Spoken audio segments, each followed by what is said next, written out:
విశాఖ వాజీ న్యూస్కి స్వాగతం. నా పేరు మీనా కొణితల. ముందుగా వాజీ హెడ్లైన్స్ చూద్దాం. మునిగిన పడవ వైసీపీ అని ఏనాడో చెప్పానన్న ఎమ్మెల్యే, ప్రతిపక్ష హోదా తప్ప ప్రజా సమస్యలు పట్టని జగన్మోహన్ రెడ్డి అంటూ వ్యాఖ్యానించిన గంట.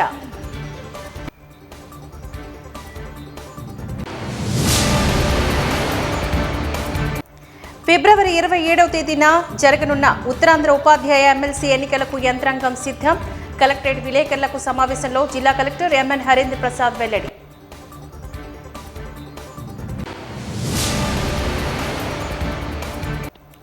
టీఎస్ఆర్ ఆధ్వర్యంలో ఆర్కే బీచ్ వద్ద 40వ మహాకుంభాభిషేకానికి ఘనంగా ఏర్పాట్లు. ప్రయాగరాజ్ మహాకుంభమేళా జలాలతోని అభిషేకానికి ఏర్పాట్లను తెలిపిన డాక్టర్ టీఎస్ఆర్. ఇక డీటెయిల్స్ చూద్దాం. భవిష్యత్తు తరాలకు విద్యా బుద్ధులు నేర్పాల్సిన అధ్యాపకులతో మద్యం షాపుల దగ్గర ఉద్యోగాలు చేయించిన ఘనత మాజీ సీఎం జగన్మోహన్ రెడ్డికే దక్కుతుందని భీమిలి ఎమ్మెల్యే గంటా శ్రీనివాసరావు విమర్శించారు. టీడీపీ కార్యాలయంలో మంగళవారం జరిగిన మీడియా సమావేశంలో ఆయన మాట్లాడారు. ఉపాధ్యాయ దినోత్సవం నాడు గురువులను ఘనంగా సత్కరించుకునే సత్సంప్రదాయాన్ని తెలుగుదేశం పార్టీ తీసుకువచ్చిందని తెలిపారు. ఎవరి హయాంలో విద్యారంగం అభివృద్ధి చెందిందో బెరీజు వేసుకుని ఉపాధ్యాయ ఎమ్మెల్సీ ఎన్నికల్లో కూటమి బలపరిచిన పాకలపాటి రఘువర్మకు మొదటి ప్రాధాన్యతను ఓటు వేసి అత్యధిక మెజార్టీతో గెలిపించాలని కోరారు. సమస్యల పరిష్కారం కోసం నిరంతరం అందుబాటులో ఉండే వర్మ పట్ల ఉపాధ్యాయ లోకం సానుకూలతతో ఉందని అన్నారు. ఈ నెల 27న జరగబోతున్న ఉత్తరాంధ్ర టీచర్ ఎమ్మెల్సీకి సంబంధించి కూటమి బలపరిచిన అభ్యర్థిగా మన ప్రస్తుత ఎమ్మెల్సీగా ఉన్న రఘువర్మ గారికి మద్దతుగా ఇప్పటికే 3 జిల్లాల్లో కూడా ప్రచారం అంతా కూడా మా నాయకులందరూ కూడా తీసుకోవటం, ప్రచారం కూడా ఒక పీకు చేరుకుంది. మరి ఈ సందర్భంగా ఏదైతే ఎల్లుండి జరిగే ఎన్నికల్లో రఘువర్మ గారిని గెలిపించాలని చెప్పని మళ్ళీ ఒకసారి రిక్వెస్ట్ చేద్దామని చెప్పని ఈరోజు ఈ ప్రెస్ మీట్ పెట్టడం జరిగింది. ఎందుకు కూటమి రఘువర్మ గారికి మద్దతు ఇచ్చింది, ఎందుకు రేపు జరిగే ఎన్నికల్లో కూటమి బలపరిచిన అభ్యర్థులు గెలవాల్సిన అవసరం ఉంది, ఒకసారి మనం ఆలోచిస్తే 2014-19 ఏదైతే అప్పటి ప్రభుత్వంలో హెచ్ఆర్డి మినిస్టర్గా నేను పనిచేసిన నేపథ్యం కూడా ఒకసారి గుర్తించాల్సిన అవసరం ఉంది. అలాగే 2019-24 మధ్య వైఎస్ఆర్ ప్రభుత్వం కూడా ఈ రాష్ట్రంలో పనిచేసింది. అప్పట్లో విద్యా విధానం అలాగే విద్యకు సంబంధించిన ఎలాంటి చర్యలు తీసుకున్నాం, మొన్న 5 ఏళ్లలో కూడా ఎలాంటి పరిస్థితి ఉందో ఒకసారి అందరం కూడా వేరు చేసుకోవాల్సిన అవసరం ఉంది.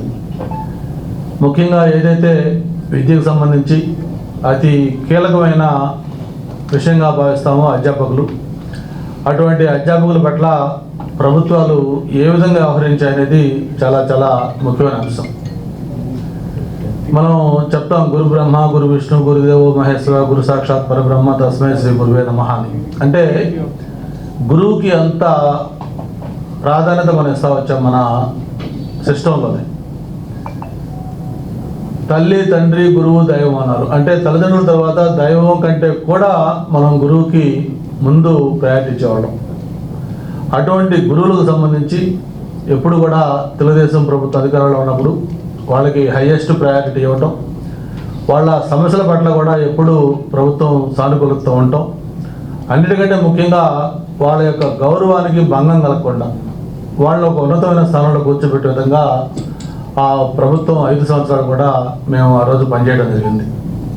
మరి అప్పట్లో ఏదైతే ఉత్తమ ఉపాధ్యాయులకు అవార్డులు టీచర్స్ డే సందర్భంగా డాక్టర్ సర్వేపల్లి రాధాకృష్ణ గారి జయంతి సందర్భంగా, అంతకుముందు టీచర్స్ డే సెలబ్రేషన్స్ అంటే ఇలాంటి 4 గోడల మధ్య ఏదో ఒక 10 మందిని పిలిచి తూతూ మంత్రంగా మమ అనిపించేవాళ్ళం. అటువంటిది మొట్టమొదటిసారిగా 2014లో చంద్రబాబు నాయుడు గారి నాయకత్వంలో మరి ప్రజల యొక్క అభిమానంతో ఆ రోజు ఒక భారీ మెజార్టీతో చిరంజీవి గారిని గెలిపించిన విషయాన్ని కూడా మనం గమనించాల్సిన అవసరం ఉంది. మరి అదే స్ఫూర్తితోటి మరి ఈరోజు ఏదైతే రఘువర్మ గారి గెలుపు కూడా చాలా చాలా మనకు అవసరం. తప్పకుండా ఈ అధ్యాపకుల యొక్క సమస్యల పరిష్కారం కోసం, విద్యారంగం అభివృద్ధి కోసం మరి రఘువర్మని గెలిపించవలసిందిగా కోరుకుంటూ, ఇప్పటికే ఈ ఎలక్షన్ క్యాంపెయినింగ్ సంబంధించి చిరంజీవి గారు బాధ్యత తీసుకున్నారు. గత కొద్ది రోజులుగా కూడా మొత్తం కాన్స్టిట్యున్సీ వైజు రెస్పాన్సిబిలిటీస్ ఫిక్స్ చేశారు. ఏ కాన్స్టిట్యున్సీలో ఎంతమంది ఓటర్స్ ఉన్నారు, ఎవరు ఓటర్స్ ఉన్నారు, ఏ మేనేజ్మెంట్లో ఉన్నారు, లేకపోతే గవర్నమెంట్లో ఉన్నారా, ప్రైవేట్లో ఉన్నారా, ఇవన్నీ కూడా ఒక సైంటిఫిక్ ఎక్సర్సైజ్ చేసి ఇప్పటికే చాలా ముందుకెళ్ళారు. దాన్ని మొత్తం కూడా వీలైనంత వరకు పర్సనల్గా కూడా అందరినీ కాంటాక్ట్ చేసి వాళ్ళందరినీ కూడా ఈ ఓటుకి అందరినీ తీసుకొచ్చే విధంగా ముందుకెళ్తా ఉన్నారు. మరి ఈ నేపథ్యంలో మళ్ళీ ఒకసారి మీ అందరూ కూడా రిక్వెస్ట్ చేద్దాం, మీ ద్వారా మీడియా ద్వారా ప్రజల్ని, ప్రత్యేకించి ఈ అధ్యాపక వాళ్ళని రిక్వెస్ట్ చేద్దాం ఉద్దేశంతో ఈరోజు ఈ మీడియా సమావేశం పెట్టడం జరిగింది. మరి ఈ రేపు జరిగే ఎన్నికల్లో తప్పకుండా భారీ మెజార్టీతోటి మొదటి ప్రాధాన్యత ఓట్లోనే మన రఘువర్మ గారిని గెలిపించే విధంగా అందరూ కూడా చేయాలని చెప్పి మరొకసారి కోరుకుంటూ, మన ఎన్నికలకు ముందు కూడా మరి రఘువర్మ గారు మా కూటమికి సంబంధించి ఆయన డైరెక్ట్గా నేరుగా వచ్చి తిరగకపోయినా కూడా ఆ back office work, background work చాలా చాలా చేసిన నేపథ్యంలో పార్టీ హైకమాండ్ కూడా నిర్ణయం తీసుకొని ఈ ఎన్నికల్లో మనం ఆయనకి మద్దతు ఇవ్వాలి. ఆయన మనకు ఆ రోజు ఎన్నికలకు ముందు దీనికి సపోర్ట్ చేశారు కాబట్టి మనం కూడా చేయాలనే ఉద్దేశంతో ఒక మంచి వ్యక్తి, ఒక క్యారెక్టర్ ఉన్న వ్యక్తి, అంతేకాదు ఎక్కడా కూడా ఎటువంటి ఆరోపణలు కూడా లేని వ్యక్తి, అటువంటి వ్యక్తి అయితే బాగుంటుందనే ఉద్దేశంతో మన కూటమి ఉమ్మడిగా అతన్ని అభ్యర్థిగా అందరూ కూడా నిర్ణయించడం, దానికి సపోర్ట్ ఇవ్వడం జరిగింది.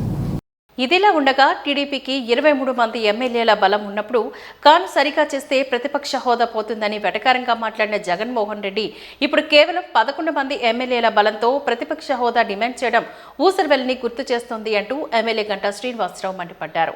వైనాట్ 175-12 ఎన్నికలకు వెళ్లి 11 సీట్లకు పరిమితమైన జగన్ ప్రజా తీర్పు నుంచి గుణపాఠం నేర్చుకోకపోవడం విచారకరమని అన్నారు. సభ్యత్వం పోతుందని తమతోనే అసెంబ్లీకి హాజరయ్యారు తప్ప ప్రజా సమస్యల పరిష్కారం కోసం కాదని మాజీ సీఎం జగన్ వైఖరిని తప్పుపట్టారు. కన్ఫ్యూజన్ ఉండింది, ఏంటిది, దీన్ని ఎట్లా చేయాలా వద్దా, లేకపోతే ఎలా ఉంటుంది ఏంటి అని. తర్వాత అందరితో మాట్లాడి, ప్రత్యేకించి చిరంజీవి గారు అసలు ఇనిషియేషన్ తీసుకున్నారు. చంద్రబాబు గారితో, లోకేష్ గారితో కూడా మాట్లాడి దీని మీద ఒక స్పష్టత కూడా ఇవ్వాలంటే ఆ రోజు అందరితో మాట్లాడి కాన్ఫరెన్స్ కాల్ కూడా తీసుకొని పార్టీ అధ్యక్షుల ద్వారానే మొత్తం అందరూ కలిపి దాన్ని కూటమి తరఫున నిర్ణయించడం జరిగింది. అలాగే దీంతోపాటు ప్రస్తుత రాజకీయ పరిణామాలు కూడా చూస్తూ ఉన్నాం మనం. ఏదైతే జగన్మోహన్ రెడ్డి గారు మొన్న ఎన్నికల్లో ప్రజలు ఇచ్చిన తీర్పుతోటి ఆయనకి దిమ్మ తిరిగి మైండ్ బ్లాక్ అయిన విషయం మనం చూసాం. ఆయన అన్నాడు వైనాట్ 175 అని, చివరికి 11 సీట్లకి పరిమితం అయిపోయింది. సరే, ప్రజలు ఇచ్చిన తీర్పుని దాన్ని స్వాగతించకుండా, ఏదైతే ప్రజలు తనకి అలాంటి తీర్పు ఇచ్చిన తర్వాత నాకు ఎలా ఉండాలనేది ఒక గుణపాఠం నేర్చుకోకుండా ఈరోజు కూడా ఆయన వ్యవహరిస్తున్న తీరు ఎలా ఉందో మనం చూస్తూ ఉన్నాం. మామూలుగా మనకి శ్రీశ్రీ గురించి, దేవులపల్లి కృష్ణశాస్త్రి గురించి చెప్తూ ఉంటారు. ఒకరిది ప్రపంచం బాధ తన బాధ అయితే, ఇంకొకరిది తన బాధ ప్రపంచం బాధ. ఈరోజు జగన్మోహన్ రెడ్డి గారు కూడా ప్రజల సమస్యలు గాలికి వదిలేశారు. ఈరోజు ఆయన సమస్య అంతా కూడా ఆయనకి ప్రతిపక్ష పార్టీ హోదా, ప్రతిపక్ష నాయకుడి హోదా. మరి ఒక్కసారి గతంలో ఆయన ముఖ్యమంత్రిగా ఉండగా చంద్రబాబు నాయుడు గారిని ఉద్దేశించి అసెంబ్లీలో మాట్లాడిన విషయం కూడా ఒకసారి మనం గమనించాల్సిన అవసరం ఉంది. చంద్రబాబు నాయుడు గారు అంటే ఏదో జగన్మోహన్ రెడ్డి గారి సమకాలీకుడు కాదు, ఈ దేశంలోనే ఒక సీనియర్ మోస్ట్ రాజకీయ నాయకుడు, దేశంలోనే సీనియర్ మోస్ట్ రాజకీయ నాయకుడు. అటువంటి సీనియర్ మోస్ట్ రాజకీయ నాయకుడు 3 సార్లు ముఖ్యమంత్రిగా, 2 సార్లు ప్రతిపక్ష నాయకుడిగా, దేశ రాజకీయాల్లో కీలక పాత్ర పోషించిన వ్యక్తిగా, వాళ్ళ నాన్న రాజశేఖర రెడ్డి గారికి సమకాలికుడిగా, మరి అంత అనుభవం ఉన్న వ్యక్తిని చంద్రబాబు నాయుడు గారిని అసెంబ్లీలో ఆయన మాట్లాడిన మాటలు కూడా మనం ఒకసారి గమనించాల్సిన అవసరం ఉంది. ఈ ఊసరవెల్లిలాగా ఎలా రంగులు మారుస్తారు, ఎలా అభిప్రాయాలు మారుస్తారో ఒక ముఖ్యమంత్రి హోదాలో ఉండి స్వయంగా ఆయన ఆ రోజు 23 మంది శాసనసభ్యులు ఉండి ఒక ప్రతిపక్ష హోదా ఉంటే మేము కొంతమంది ఎమ్మెల్యేలు తీసుకుంటే నీకు ప్రతిపక్ష హోదా కూడా ఉండదు అని చెప్పి అన్న వ్యక్తి ఈరోజు తగ్గుదమ్మా అని చెప్పి 11 మంది ఎమ్మెల్యేలు ఉంటే ఈరోజు దాని మీద ఆయన మాట్లాడటం ఎంత దెయ్యాలు వేదాలు ఒలిచినట్టు అని చెప్పి తెలియజేసుకుంటూ మరి ఇప్పటికైనా కూడా నేను జగన్మోహన్ రెడ్డికి ఒకటే చెప్తా ఉన్నాను. ఎలక్షన్ ముందు చెప్పాను, అది మునుగుతున్న పడవ అని చెప్పని. ఈరోజు అది పడవ మునిగిపోయింది ఆల్మోస్ట్ ఆల్. చివరికి తనతో పాటు A2గా ఉండి తన అన్నిట్లో కూడా భాగస్వామ్యంగా ఉన్న విజయసాయి రెడ్డి గారు కూడా ఈ మధ్య పార్టీకి ఎంపీ పదవికి రాజీనామా చేసిన నేపథ్యంలో ఈరోజు ఎవరు ఉంటారు, తెల్లారేసరికే ఎవరు వెళ్ళిపోయారో అనే వార్తనాల్సి వస్తుందో తెలియని పరిస్థితిలో ఈరోజు వైఎస్ఆర్సీపీ పార్టీ ఉంది. జిల్లాలు ఈరోజు అక్కడ ఇన్ఛార్జీల దగ్గర నుంచి కూడా ఒక్కొక్కరు ఖాళీ అయిపోయి ఆ పార్టీ నుంచి బయటకు వస్తున్న నేపథ్యం. ఎందుకంటే ఇది పార్టీ యొక్క అధినాయకుడు ఉండే యాటిట్యూడ్ బట్టే. ఎలక్షన్లో గెలుపోవడం సహజం. తెలుగుదేశం పార్టీ కూడా 1-2 సార్లు ఓడిపోయిన తర్వాత కూడా నాయకుడు క్యాడర్ పట్ల, లీడర్ల పట్ల ఎలా ఉండాలి, ఎలా పోరాటం చేయాలి, ఎలా పార్టీని ముందుకు తీసుకెళ్ళడానికి ఒక పద్ధతి ఉంటుంది. మరి ఇక్కడ జగన్మోహన్ రెడ్డి గారికి అటువంటి ఏమి లేవు. అంతా A to Z ఆయనే, సర్వం ఆయనే. నా వల్లే పార్టీ గెలుస్తుంది, నేను కుక్కను పెట్టినా గెలుస్తారని చెప్పని అభిప్రాయం ఉన్న వ్యక్తి. అలాంటి వ్యక్తికి ఈరోజు మొన్న ఎలక్షన్లో దెమ్మ తిరిగింది. ఇప్పుడు కూడా వాస్తవాలు గ్రహించుకోకుండా ఇప్పటికీ ఆయన వైఖరి ఎలా ఉందో మనం చూస్తూ ఉన్నాం. ఆ ముఖ్యమంత్రిగా ఉన్న 5 ఏళ్ళు ఎలా ఆయన ప్రవర్తించాడో ముఖ్యంగా మీడియా మిత్రులు చాలామంది తెలుసు. ఒక్క ప్రెస్ కాన్ఫరెన్స్ ముఖ్యమంత్రి గారిని పెట్టాల. ఆయన పెట్టింది ఒకే ఒక ప్రెస్ కాన్ఫరెన్స్ యాజ్ చీఫ్ మినిస్టర్గా. దట్టు అప్పుడు ఎలక్షన్ కమిషన్ ఉన్న నిమ్మగడ్డ రమేష్ కుమార్ గారి మీద గవర్నర్ని కలిసి వచ్చి ఒక ప్రెస్ మీట్ పెట్టాడు. అది కూడా నేరుగా ఒక ఎలక్షన్ కమిషన్ని ఎటువంటి అలిగేషన్స్ చేశాడో మీకు గుర్తుంది, క్యాస్టుల దగ్గర నుంచి అన్ని. అటువంటిది ఆ రోజు మీడియాతో నాకు పని లేదు అని స్పష్టంగా చెప్పిన పెద్ద మనిషి ఈరోజు మళ్ళీ మీడియా సమక్షంలో నేను తెలుసుకుంటాను, మీడియా ద్వారా నేను ప్రశ్నిస్తాను. ఈరోజు ఎమ్మెల్యేగా గెలిపించేది ఏదైనా సమస్యల్ని అసెంబ్లీలో మాట్లాడమని. అంతర్జాతీయ శ్రామిక మహిళా పోరాట దినం మార్చి 8న ఒంగోలులోని ఆంధ్రప్రదేశ్లో ప్రగతిశీల మహిళా సంఘాల విలీన సభ జరగనుందని POW లక్ష్మి తెలిపారు. ఈ మేరకు జీవీఎంసీ గాంధీ విగ్రహం వద్ద విలీన సభ పోస్టర్ను ఆవిష్కరించారు. ఈ సందర్భంగా లక్ష్మి మీడియాతో మాట్లాడుతూ ఎన్నో పోరాటాల ఫలితంగా మార్చి 8 అంతర్జాతీయ మహిళా శ్రామిక పోరాట దినాన్ని సెలబ్రేట్ చేసుకుంటున్నామని తెలిపారు. నేటికి మహిళలు అన్ని రంగాల్లో పీడించబడుతున్నారని ఆవేదన వ్యక్తం చేశారు. మహిళలు సమానత న్యాయాన్ని, స్థానాన్ని పొందేందుకు గాను వీలుగా అనేక పోరాటాలు చేయాల్సిన ఆవశ్యకత ఉందని తెలిపారు. ఇది అంశంపై భవిష్యత్తు కార్యాచరణ రూపొందించేందుకు విలీన సభలో వేదిక కానున్నాయని తెలిపారు. అంతర్జాతీయ మహిళా దిన సందర్భంగా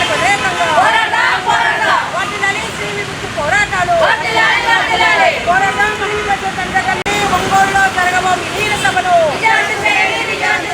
మార్చి 8న ఒంగోలులో జరగబోవు ప్రగతిశీల మహిళా సంఘం విలీన సభను విజయవంతం చేయండి. ప్రగతిశీల మహిళా సంఘం విలీన సభను విజయవంతం చేయండి. ప్రగతిశీల మహిళా సంఘం విలీన సభను రాష్ట్ర స్థాయిలో ఒంగోలులో జరగబోతున్న ప్రగతిశీల మహిళా సంఘాల విలీన సభను విజయవంతం చేయండి.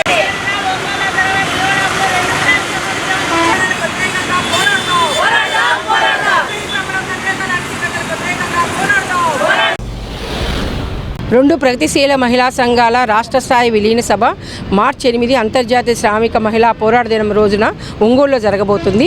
మహిళపై జరుగుతున్న అన్ని రకాల పీడనలు, అణచివేతలు, హింసలకు వ్యతిరేకంగా మహిళా హక్కుల కోసం పోరాడుతున్న ప్రగతిశీల మహిళా సంఘం 50 సంవత్సరాలకు ఈ మధ్య కాలంలోనే అర్ధశతాబ్ద వార్షికోత్సవాలు చేసుకోవడం జరిగింది. ప్రధానంగా మహిళలపై జరుగుతున్న అన్ని రకాల హింసల్ని పోరాటం ద్వారానే మార్చగలుగుతామని చాటి చెప్పిన అంతర్జాతీయ శ్రామిక మహిళా దినాన్ని ఆ దినాన్ని పురస్కరించుకొని పోరాడి సాధించుకున్న మహిళా హక్కుల్ని పరిరక్షించుకోవడం కోసం మహిళా ఉద్యమ ఆవశ్యకతలో భాగంగా ఒక బలమైన మహిళా ఉద్యమాన్ని నిర్మించడం కోసం ఈరోజు మనువాద కార్పొరేట్ ఫ్యాసిజానికి వ్యతిరేకంగా పోరాడి సాధించుకున్న మహిళా హక్కుల యొక్క పరిరక్షణ కోసం జరుగుతున్న ఈ విలీన సభలో ప్రజలందరూ కూడా దాన్ని విజయవంతం చేయాలని, ఆర్థికంగా సహకరించాలని విశాఖ జిల్లా కమిటీ ఈరోజు పత్రికా ముఖంగా అందరూ కూడా విజ్ఞప్తి చేస్తుంది. అదేవిధంగా 8వ తేదీన ఒంగోలులో జరగబోయే విలీన సభని విజయవంతం చేయాల్సింది విజ్ఞప్తి చేస్తున్నాం. రాష్ట్రంలో అత్యధిక డిఎస్సీలు తీసిన ఘనత టీడీపీకే దక్కుతుందని ఎమ్మెల్సీ చిరంజీవి అన్నారు. రామ్నగర్లో పార్టీ కార్యాలయంలో ఏర్పాటు చేసిన విలేకరుల సమావేశంలో ఆయన మాట్లాడారు. గత వైసీపీ ప్రభుత్వం ఉపాధ్యాయుల సమస్యలు వినలేదని, వారిని గౌరవించలేదని అన్నారు. ఉపాధ్యాయ సమస్యలపై కూటమి ప్రభుత్వం ప్రత్యేక చొరవ తీసుకుంటుందని అన్నారు. విద్యలో నాణ్యత పెంచాలనే ఉద్దేశంతో నియామకాలు జరుపుతున్నట్లుగా తెలిపారు. భవిష్యత్తులో విద్యారంగంలో అనేక విప్లవాత్మక మార్పులు రాబోతున్నాయని ఆశాభావాన్ని వ్యక్తం చేశారు. భావించి ఉద్యోగులకి, ఉపాధ్యాయులకి కౌన్సిలింగ్ ప్రవేశపెట్టిన ఘనత తెలుగుదేశం పార్టీది. అలాగే మొన్న 2014లో తెలంగాణ విడిపోయినప్పుడు అక్కడ కేసీఆర్ ముఖ్యమంత్రి గారు 42% ఫిట్మెంట్తో పిఆర్సీ ఇస్తే అంతకంటే 1% అయినా సరే మనం ఎక్స్ట్రా ఇవ్వాలని చెప్పి మన ఆంధ్రప్రదేశ్ రాష్ట్రంలో చంద్రబాబు నాయుడు గారు 43% ఫిట్మెంట్తో పిఆర్సీ ఇచ్చిన ఘనత తెలుగుదేశం పార్టీది.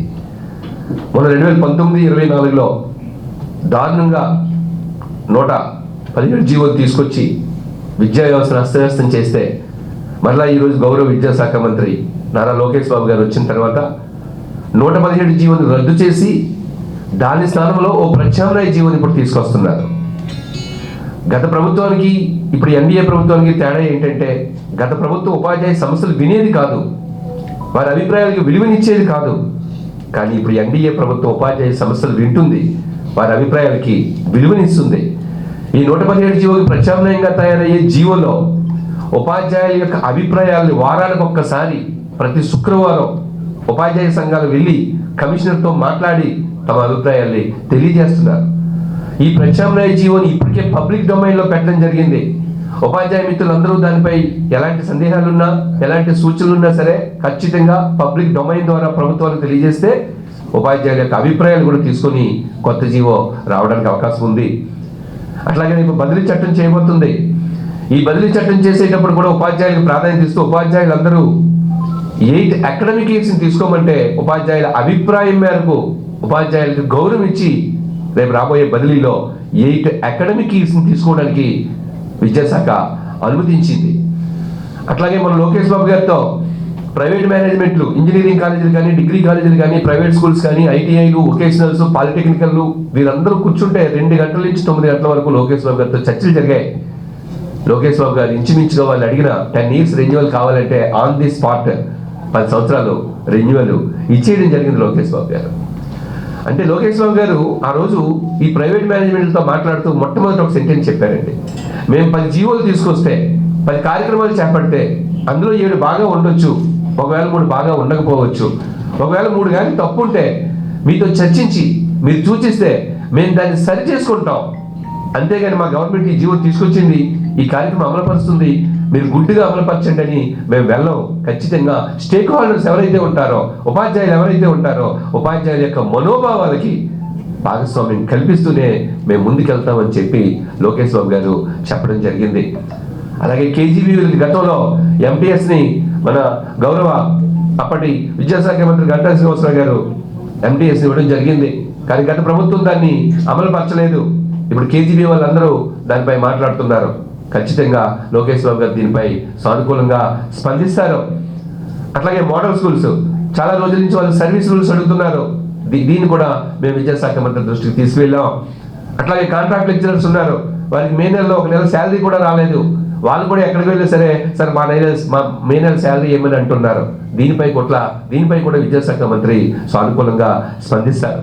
ఫిబ్రవరి 27వ తేదీన జరగనున్న ఉత్తరాంధ్ర ఉపాధ్యాయ ఎమ్మెల్సీ ఎన్నికలకు యంత్రాంగం సిద్ధంగా ఉంది అంటూ ఆ దిశగా పటిష్ట ఏర్పాట్లు చేశామని రిటర్నింగ్ అధికారి విశాఖపట్నం జిల్లా కలెక్టర్ ఎంఎన్ హరీంద్ర ప్రసాద్ పేర్కొన్నారు. 22,493 మంది ఓటర్లు తమ ఓటు హక్కును స్వేచ్ఛగా వినియోగించుకునేలా అన్ని ఏర్పాట్లు పూర్తి చేశామని, ప్రతి పోలింగ్ కేంద్రం వద్ద త్రాగునీరు, షామియానాలు ఏర్పాట్లు చేశాము అంటూ తెలిపారు. ఓటర్లు సులభంగా పోలింగ్ కేంద్రాల్లోకి చేరుకునే విధంగా మహిళలకు, పురుషులకు వేర్వేరుగా క్యూ లైన్లు ఏర్పాట్లు చేశామని చెప్పారు. పోలింగ్కు 48 గంటల ముందుగానే సైలెంట్ పీరియడ్ అమల్లోకి వస్తుందని, 144 అమల్లోకి వస్తుందని, ఆ సమయంలో ఎలాంటి ప్రచారాలు చేయరాదని పేర్కొన్నారు. 25వ తేదీ సాయంత్రం 4 గంటల నుంచి పోలింగ్ ముగిసే వరకు సైలెంట్ పీరియడ్ ఉంటుందంటూ స్పష్టం చేశారు. మంగళవారం స్థానిక కలెక్టరేట్ మీటింగ్ హాల్లో ఏఆర్ఓ ఈస్ట్ ఏసీపీతో కలిసి నిర్వహించిన విలేకరుల సమావేశంలో ఎమ్మెల్సీ ఎన్నికల పోలింగ్ ఏర్పాట్లు, ఇతర అంశాల గురించి రిటర్నింగ్ అధికారి వివరించారు. సీక్రెసీ ఆఫ్ ఓట్ కాంప్రమైజ్ పొద్దున 8 గంటల నుంచి సాయంత్రం 4 గంటల దాకా ఈ 3 ఉమ్మడి జిల్లాలు విశాఖపట్నం, విజయనగరం, శ్రీకాకుళం ప్రస్తుతం ఉన్న 6 జిల్లాల్లో జరుగుతుంది.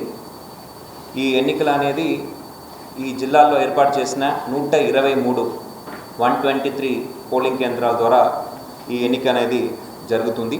ఈ ఎన్నికల్లో 22,493 ఎలక్టర్స్ పార్టిసిపేట్ చేస్తారు.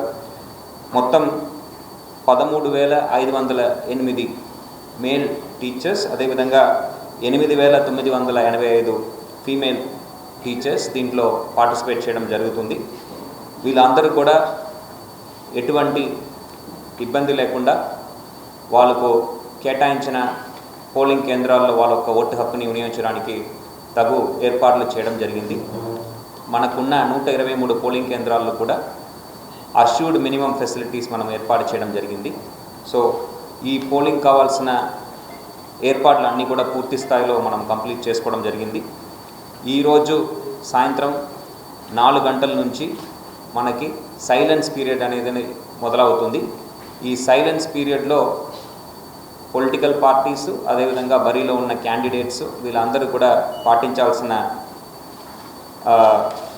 రూల్స్ అండ్ రెగ్యులేషన్స్ అందరూ కూడా తప్పనిసరిగా పాటించాలి.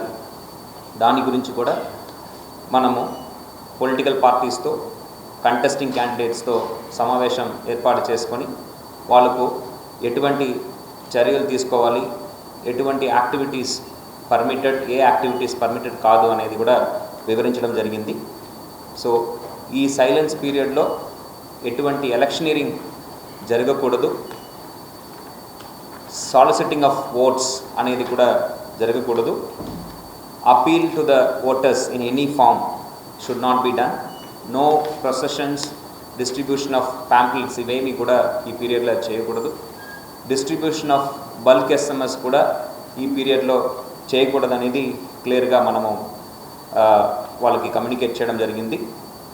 ఇంతే కాకుండా ఈ నియోజకవర్గంకి సంబంధం లేని వ్యక్తులు, బయట నుంచి ప్రచారాని కోసం తీసుకువచ్చిన వ్యక్తులందరూ కూడా కాన్స్టిట్యుయెన్సీ లిమిట్స్ నుంచి బయట వెళ్ళాల్సిన అవసరం ఉంది. అదేవిధంగా వాళ్ళకు కేటాయించిన వెహికల్స్ మాత్రమే వాళ్ళు వాడుకోవడానికి కూడా పర్మిషన్ మనము ఇవ్వడం జరిగింది. దెన్ ఎటువంటి ర్యాలీస్, మీటింగ్స్ ఇవన్నీ కూడా ఈ సైలెన్స్ పీరియడ్లో కండక్ట్ చేయడానికి అవకాశం లేదు. సో అంతేకాకుండా మనము డ్రై డే అనౌన్స్మెంట్ కూడా ప్రకటించడం జరిగింది. ఈ పోల్ డే రోజున మనము, అదేవిధంగా కౌంటింగ్ డే రోజున 3వ తారీఖు మార్చి నెలలో కూడా మనం డ్రై డే అనౌన్స్మెంట్ అనేది ఇవ్వడం జరిగింది. సో ఇంతే కాకుండా పకడ్బందీగా భద్రత ఏర్పాట్లు కూడా పోలీస్ శాఖ ద్వారా మనము ప్లాన్ చేయడం జరిగింది. అన్ని పోలింగ్ కేంద్రాల్లో కూడా మనము వెబ్కాస్టింగ్ ద్వారా మానిటరింగ్ చేయడం జరుగుతుంది. అంతేకాకుండా మనకి బీట్ పార్టీస్ కూడా ఏర్పాటు చేయడం జరిగింది. దెన్ ప్రతి పోలింగ్ కేంద్రాలకు కావాల్సిన పోలింగ్ సిబ్బంది నియమించడం, వాళ్ళకు 2 సార్లు ట్రైనింగ్ ఇవ్వడం కూడా పూర్తి అయింది. వాళ్ళ యొక్క ర్యాండమైజేషన్, వాళ్ళు ఎవరు ఏ పోలింగ్ పార్టీ ఏ పోలింగ్ కేంద్రానికి వెళ్ళాలి అనే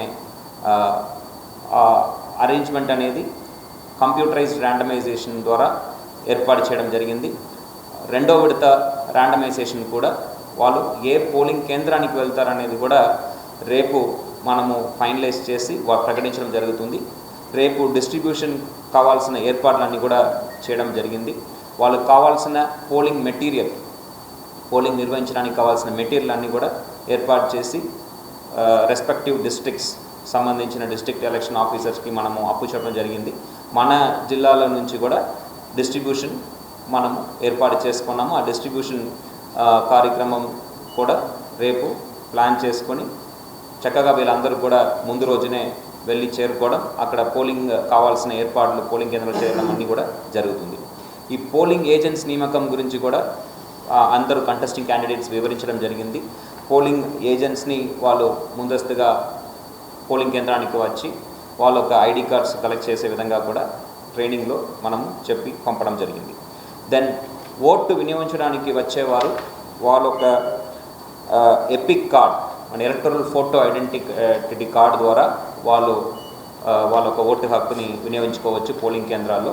అది లేని పక్షంలో వాళ్ళ దగ్గర ఉన్న ఆధార్ కార్డు కానీ, driving license, PAN card, Indian passport ఇలాంటి ఎలక్షన్ కమిషన్ ప్రకటించిన గుర్తింపు కార్డులు ద్వారా వాళ్ళ యొక్క ఓటు హక్కుని వాళ్ళు వినియోగించుకోవడానికి ఆస్కారం ఉంది.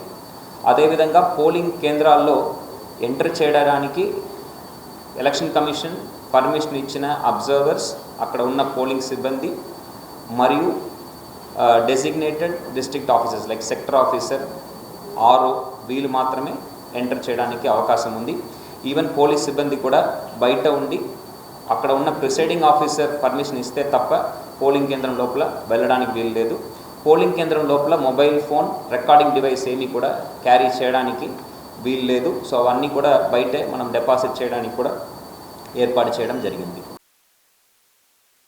ఈ నెల 16వ తేదీన అల్లిపురంలో జరిగిన దొంగతనం కేసును పోలీసులు ఛేదించారు. ఈ మేరకు పోలీస్ కమిషనరేట్ కాన్ఫరెన్స్ హాల్లో ఏర్పాట్లు చేసిన విలేకరుల సమావేశంలో ఆయా సంబంధిత వివరాలను క్రైమ్ ఏడీసీపీ మోహన్ కుమార్ వెల్లడించారు. ఈ సందర్భంగా ఆయన మాట్లాడుతూ ఏసీపీ క్రైమ్ డి లక్ష్మణరావు ఆధ్వర్యంలోని సునీల్ నేతృత్వంలో ఒక బృందం అనుమానిత వ్యక్తిని గుర్తించి పట్టుకోగా ముద్దాయి షేక్ ఖాదర్ బాషాగా గుర్తించామని చెప్పారు. నిందితుల వద్ద నుంచి 39,000 రూపాయలు నగదు, పావుతులం బంగారు చెవిరింగులు రికవరీ చేసినట్లుగా తెలిపారు. క్రైమ్ నెంబర్ ఇయర్స్ అంటే వాళ్ళ మొత్తం ప్రీవియస్ హిస్టరీ అంతా తీయడం జరిగి ఈ కార్యక్రమం చేయడం జరిగింది.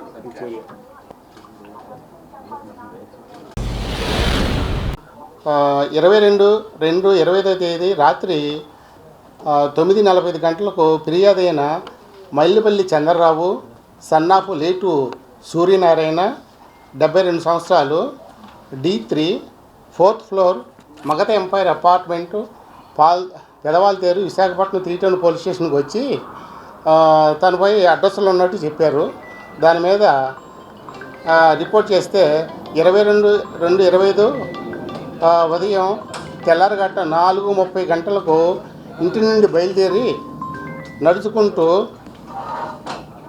షిప్పింగ్ హార్బర్ జెట్టి వైపు వెళ్తున్నట్టు, వాకింగ్ చేసుకున్నట్టు చెప్పారు. దాని మీద complaint east point colony park line apartment ఎదురుగా చేరుకునేసరికి సుమారు 4:45 గంటల సమయంలో 3 కుర్రవాళ్ళు ఒక మోటార్ సైకిల్పై వచ్చి, ఒక వ్యక్తి మోటార్ సైకిల్పై ఉండి 2 వ్యక్తులు ఫిర్యాదు దగ్గరకు వచ్చి ఫిర్యాదుని ఆ జేబులో నుంచి బలవంతంగా 350 రూపాయలు డబ్బు మరియు బ్యాంకు జేబులో ఉన్న తన యొక్క సెల్ ఫోన్ లాక్కొని ఫిర్యాదుని వెనక్కి తోసేసి అక్కడ నుండి 3 కలిసి బండి మీద వెళ్ళిపోయినట్లు కంప్లైంట్ రిపోర్ట్ చేశారు. దాని మీద అతన్ని తోసేసి దాని మీద కింద పట్టడం వల్ల కూడా పల్లమైన గాయం కూడా అయ్యింది. కేజీహెచ్ హాస్పిటల్ కూడా పంపించి తీసుకోవడం, పోలీస్ స్టేషన్కి తీసుకొచ్చి ఫిర్యాదు చేసినట్లు రిపోర్ట్ చేశారు. దాని మీద crime number 38/2025 and section 307, 308 class 2 బిఎన్ఎస్గా కేసుకు కూడా రిజిస్టర్ చేశాం. ముఖ్యంగా మరి ప్రజల కోసం నిరంతరము అహింసాలు ఒక సామాజిక స్పృహ ఉన్న ఉప ఆఫీసరు మా గౌరవనీయులైనటువంటి మా సిపి గారు, మీకు తెలుసు అందరికి కూడా, మరి సార్ యొక్క సారథ్యంలో ఈ రేపటి మహాశివరాత్రికి సంబంధించి బందోబస్తు ఏర్పాట్లన్నీ చేయటం జరిగింది. దానిలో భాగంగా క్రైమ్కి సంబంధించి డిటాచ్మెంట్ కూడా సపరేట్ చేశారు. మేమందరం కూడా క్రైమ్ తరఫున ప్రజలందరికీ మా ముఖ్య విజ్ఞప్తి ఏమంటే, అందరూ కూడా మీరు ఉపవాసాలు చేసి మహాశివరాత్రి ఆ పుణ్యోఫలాలను తీసుకొని అదేవిధంగా స్నానాలు కూడా అందరూ కూడా ఆచరిస్తారు కాబట్టి, వెళ్తారు కాబట్టి, మీరు స్నానాలకు వెళ్ళేటప్పుడు నగలు, ఎక్కువ ఆభరణాలు ధరించి ఆ సముద్ర స్నానానికి వెళ్ళొద్దని మా రిక్వెస్ట్. అక్కడ అదేవిధంగా కొన్ని బట్టలు, కొన్ని వస్తువులు, విలువైన వస్తువులు కూడా సముద్ర తీరంలో పెట్టేసి స్నానంకి వెళ్ళేటప్పుడు వచ్చేసరికి పోయాయని చెప్పేసి కంప్లైంట్ చేయడం కంటే కూడా మీరు అందరూ కూడా ప్రివెంటివ్ మెజర్స్ తీసుకొని భక్తులందరూ కూడా మీరు ఏమి కూడా బంగారు వస్తువులు వేసుకొని రావద్దండి దయచేసి. మరి పత్రికా మిత్రులందరికీ కూడా మా తరఫున మీరు అందరూ కూడా మరి తెలియజేయగలరని మేము ఆశిస్తున్నాం. ఎందుకంటే వస్తువు పోయిన తర్వాత దాన్ని డిటెక్ట్ చేయడం అనేది చాలా కష్టతరమైన విషయం. ధర్మ పరిరక్షణకు ప్రతి రూపం ఆ పరమశివుడేనని, రుద్రభూమిలోని ప్రత్యక్షమైనప్పటికీ నిస్వార్థంగా లోకానికి వెలుగులు పంచేది కూడా ఆయనేనని విశాఖ నగర పోలీస్ కమిషనర్ శంకప్రత బాగ్జీ అన్నారు. ప్రజాపిత బ్రహ్మకుమారిస్ ఈశ్వరీయ విశ్వవిద్యాలయం ఆధ్వర్యంలో మంగళవారం డాబా గార్డెన్స్ విజయ ప్రెస్ క్లబ్లో మహాశివరాత్రి పర్వదిన వేడుకలు, శివ జయంతి ఉత్సవాలను అత్యంత ఘనంగా నిర్వహించారు. ఈ కార్యక్రమానికి ముఖ్య అతిథిగా హాజరైన బాగ్జీ మాట్లాడుతూ నిస్వార్థ సేవలకు ప్రతిరూపం శివుడేనని అన్నారు. ఆయన నిరంతరం విభూతి ధరించి సామాన్యుడిగానే భక్తులను అనుగ్రహించడం జరుగుతుందని చెప్పారు. పరమశివుడును సేవాభావంతో స్మరించుకుంటే సంపూర్ణంగా ప్రతి ఒక్కరికి విజయాలు లభిస్తాయని అన్నారు. విభజన సమయంలో తను తెలంగాణ, ఆంధ్ర రాష్ట్రాల్లో ఎక్కడ విధులు నిర్వహిస్తారనేది ఆప్షన్ అడిగారని, అయితే తాను ఏపీనే ఎంచుకోవడం జరిగిందని చెప్పారు. అందుకు ప్రత్యేక కారణం కూడా ఉందని అన్నారు. తాను పరమశివుడి భక్తుడనని, ఏపీలో ఎక్కడ చూసినా అత్యంత ప్రాచుర్యం పొందిన శివాలయాలు ఉన్నాయని, అందువల్లే ఏపీలో విధులు నిర్వహించడానికి ఇష్టపడడం జరిగిందని చెప్పారు. తన సతీమణి కూడా శివ భక్తురాలినేనని అన్నారు. ప్రతి ఒక్కరూ ఆనందమయ జీవనం గడపాలని, అలాగే ఇతరుల పట్ల జాలి, కరుణ, దయ, ప్రేమ అన్నీ కలిగి ఉండాలని, ప్రతిరోజు ఒక్కరికైనా సహాయం చేసే అలవాటు చేసుకోవాలని హితవు పలికారు. అప్పికొండ సోమేశ్వర ఆలయంలో పాటు అనేక శివాలయాలు ఎంతో ప్రాచుర్యం పొందాయని అన్నారు. ఈ సందర్భంగా అందరికీ శివరాత్రి శుభాకాంక్షలు తెలియజేశారు.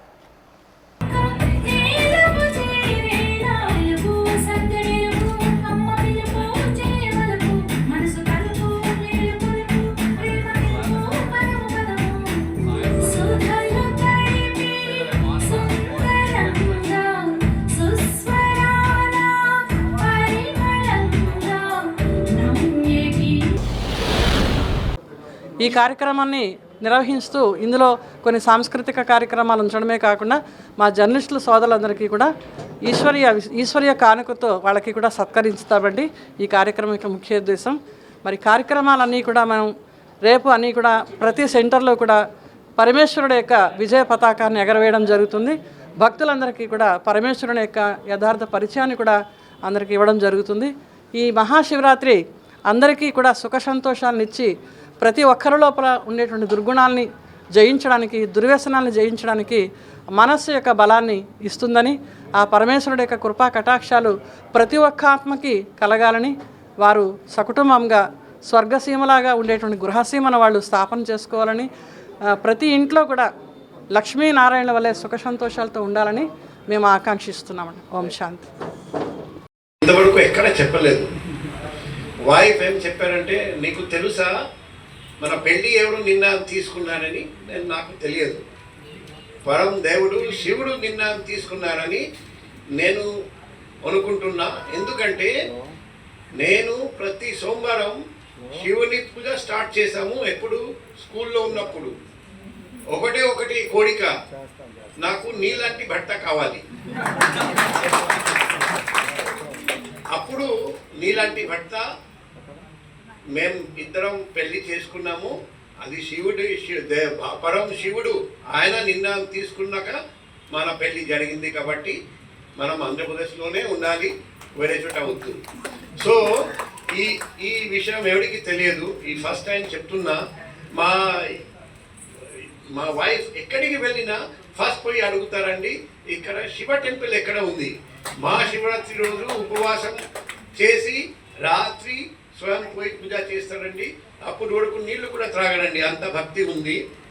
సో మన దేశంలో చాలామంది దేవుళ్ళు ఉన్నారండి, కానీ శివుడు అంటే ఒక డిఫరెంట్ లెవెల్లో ఉన్నారని నాకు అనిపిస్తూ ఉంది. ఎందుకంటే శివుడు చూస్తే, శివుడు ఎక్కడ ఉన్నారండి? శ్మశానంలో ఉంటారండి. శ్మశానం అంటే త్యాగం. శ్మశానం అంటే మన ప్రపంచంలో మనిషి డబ్బు సంపాదించడానికి ఏదైనా చేస్తారు ఈరోజు, కానీ శివుని చూస్తే శ్మశానంలో ఏమీ లేదు. చుట్టూ ఎక్కడ చూసినా చావు, ఎక్కడ చూసినా చచ్చిపోయిన తర్వాత మనిషి వస్తారు, అప్పుడు చేతుల్లో ఏమీ ఉండవు. అంటే శివుడు మీకు మన అందరికీ నేర్పిస్తున్నారండి, మనం ఎంత సంపాదించినా పుణ్యం తప్ప ఏమీ వెళ్ళదు. మేము చచ్చిపోయినప్పుడు పుణ్యం మాత్రమే, పుణ్యం చూసి స్వర్గమా నరకమా, మా పుణ్యం చూసి నిర్ణయం జరుగుతుంది. కాబట్టి మనం బతుకున్నంతసేపు పుణ్యం కోసం ఏదో ఒకటి మంచి పని ప్రతిరోజు చేస్తూ ఉండాలి. డబ్బు సంపాదన తప్ప వేరే లక్ష్యం లేకపోతే మనం ఎప్పుడు చచ్చిపోతాం, అప్పుడు బాధపడతాం, అప్పుడు ఇబ్బంది పడతాం. అందరం గుర్తుపెట్టుకోవాలి. పుణ్యం సంపాదించాలంటే 10 మందికి మేలు చేయాలి, మా ఇరుగు పొరుగు వాళ్లకు హెల్ప్ చేయాలి. పోర్ట్ గోల్డెన్ జూబ్లీ హాస్పిటల్ను ప్రైవేటు పరం చేయొద్దు అంటూ గత కొన్ని రోజులుగా కొనసాగుతున్న ధర్నా నేడు 148వ రోజుకు చేరుకుంది. ఈ మేరకు అఖిలపక్ష కార్మిక నాయకులు నిరసనకు మద్దతునిస్తూ దీక్షా శిబిరంలో నినాదాలు చేశారు. ఈ సందర్భంగా వారు మాట్లాడుతూ పోర్టు హాస్పిటల్ను ప్రైవేటు పరం చేయడం వల్ల విశ్రాంత కార్మికుల ఆరోగ్య పరిస్థితులు అతలాకుతలమవుతాయని ఆవేదన వ్యక్తం చేశారు. ఇదే విషయాన్ని పోర్టు చైర్మన్ దృష్టికి తీసుకువెళ్లామని సానుకూలంగా స్పందించారని తెలిపారు. సంక్షేమ నిధుల ద్వారా నిర్వర్తించాల్సినటువంటి హాస్పిటల్లో స్కూళ్లు, ఫంక్షన్ హాల్స్ ప్రైవేటు పరం చేస్తే వ్యాపార కోణంలోని లాభాపేక్ష పెరుగుతుంది అంటూ స్పష్టం చేశారు. ఇది కార్మిక సంక్షేమ నిధి ద్వారా అభివృద్ధి చేయాలి అంటూ వారు డిమాండ్ చేశారు.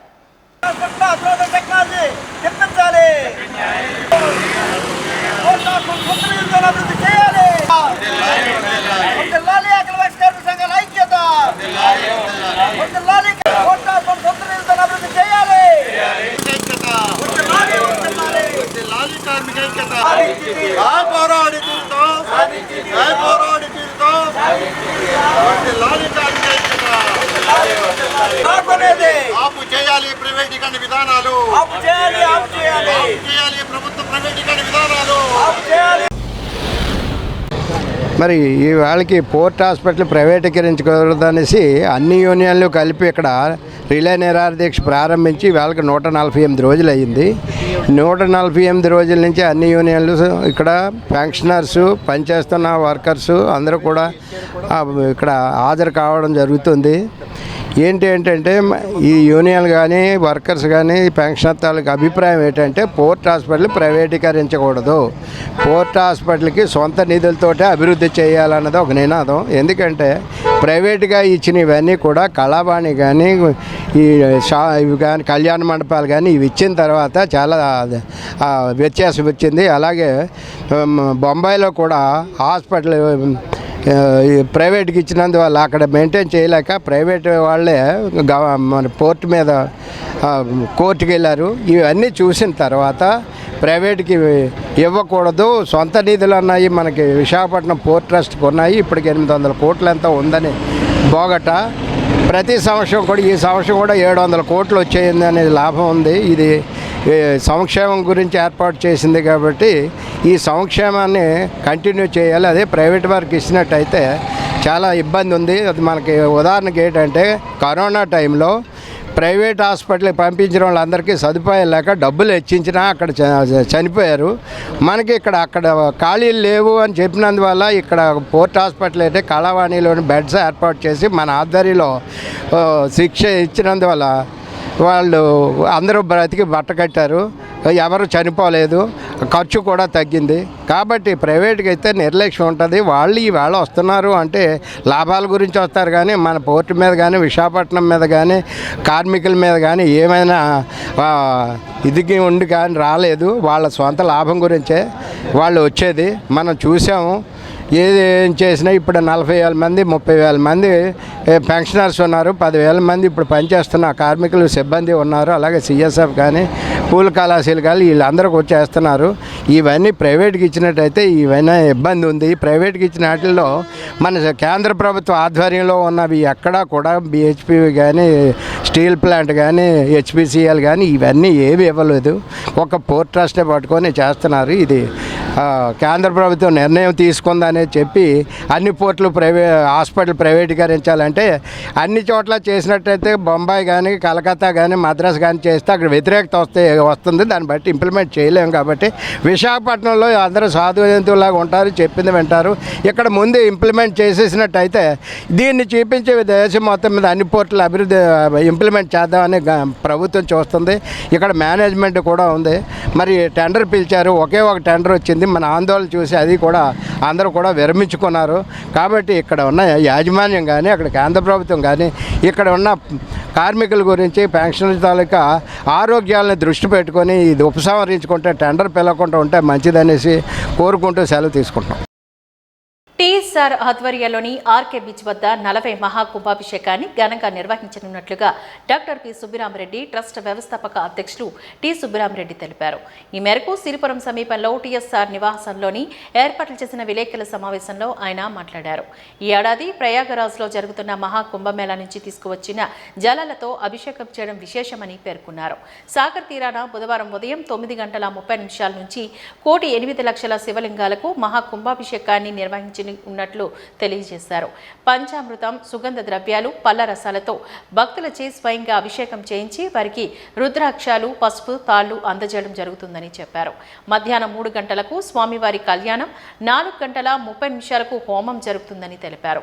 ఈ కార్యక్రమానికి ప్రముఖ హాస్య నటులు బ్రహ్మానందం, అవధాని మాడుగుల, నాగఫణి శర్మ హాజరు కానున్నట్లుగా తెలిపారు. విశాఖపట్నం అందరూ ఈ కార్యక్రమంలో పాల్గొని విజయవంతం చేయాలి అంటూ వారు పిలుపునిచ్చారు.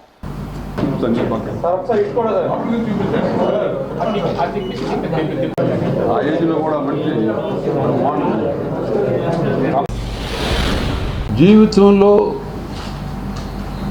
కాలం ఎలా కాలభ్రమణం జరుగుతుందంటే 39 సంవత్సరాల నుంచి ఏకధాటిగా ప్రతి సంవత్సరం మహాశివరాత్రి నాడు విశాఖపట్నం సముద్ర తీరాన అభిషేకం చేస్తున్నాను. ముఖ్యంగా 1,08,00,000 శివలింగాలకి ప్రజల చేత అభిషేకం చేయించడం విశేషం. మరొకటి ఏమిటంటే మహాశివరాత్రి నాడు మనం ఎవరైనా అభిషేకం చేయాలి అంటే కోవిలికి వెళితే అక్కడ పూజారి మనల్ని బయట ఉండి ఆయన లోపల చేస్తాడు, మనం డైరెక్ట్గా చేసే అవకాశం లేదు.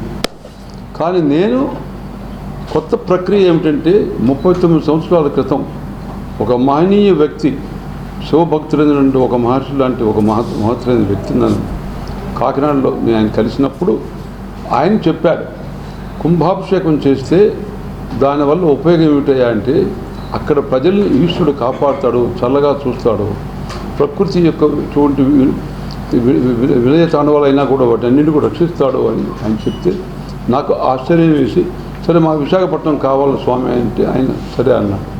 39 సంవత్సరాల క్రితం ప్రారంభించాం. ఒక 2-3 సంవత్సరాల తర్వాత ఆయనకు ఒక ఉపాయం ఆలోచన వచ్చింది.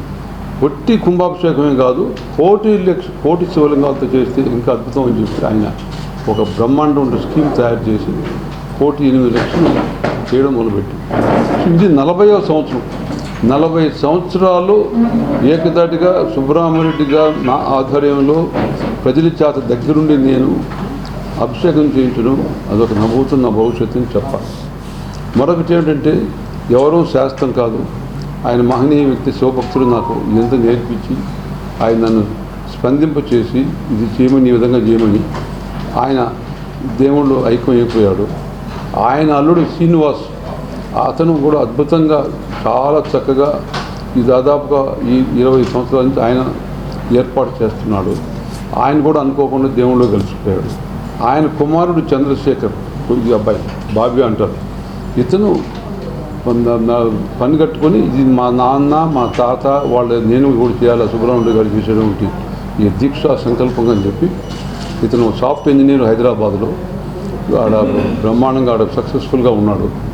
అటువంటిది ఈయన వచ్చి ఈయన ఆధ్వర్యంలోనే నా ఆధ్వర్యంలో ఈ నా తరఫున బ్రహ్మాండంగా అన్ని ఏర్పాటు చేసి ఈ రేపు పొద్దున 9:30కి 1 శివలింగాలు అందరూ ప్రజల చేత చేయిస్తాను అభిషేకం. ఈరోజు నేను 7:15 ప్రారంభం చేస్తాను. మంచి టైం 7 గంటలకు పోయి ముందు ప్రారంభం చేసి రేపు పొద్దున్న నుంచి ప్రజల చేత చేయిస్తాం. మరొక విశేషం ఏమిటంటే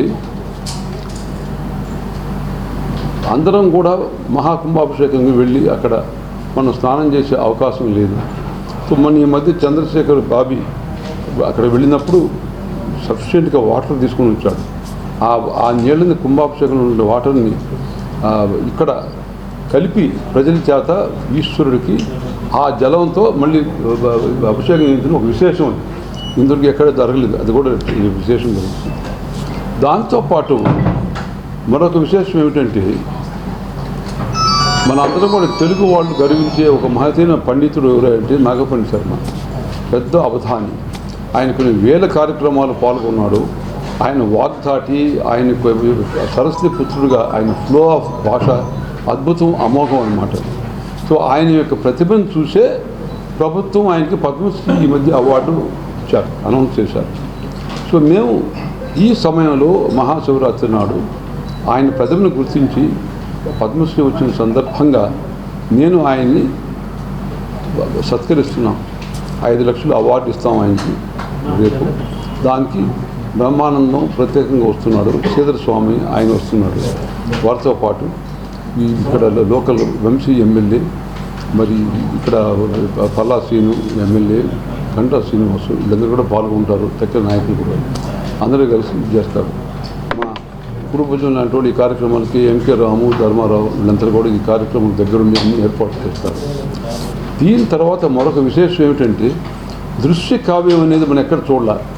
దృశ్య కావ్యం అంటే మీరు తెలుసుకోవాల్సింది మామూలుగా ఒక కార్యక్రమం నాటకం అన్నా ఉంటుంది, సినిమా అన్నా ఉంటుంది, నృత్యం అన్నా ఉంటుంది. వాజింగ్ న్యూస్ ముగించే ముందు ముఖ్యాంశాలు మరొకసారి చూద్దాం. మునిగిన పడవ వైసీపీ అని ఏనాడో చెప్పానన్న ఎమ్మెల్యే, ప్రతిపక్ష హోదా తప్ప ప్రజా సమస్యలు పట్టని జగన్మోహన్ రెడ్డి అంటూ వ్యాఖ్యానించిన గంట.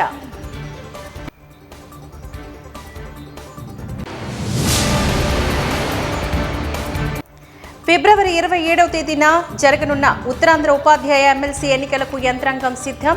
కలెక్టరేట్ విలేకరులకు సమావేశంలో జిల్లా కలెక్టర్ ఎంఎన్ హరేంద్ర ప్రసాద్ వెల్లడి.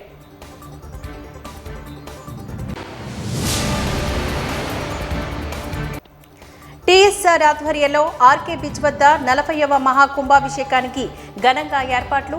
ప్రయాగరాజ్ మహాకుంభమేళా జలాలతోని అభిషేకానికి ఏర్పాట్లను తెలిపిన డాక్టర్ టీఎస్ఆర్. వాజింగ్ న్యూస్ ఇంతటితో సమాప్తం. నమస్కారం.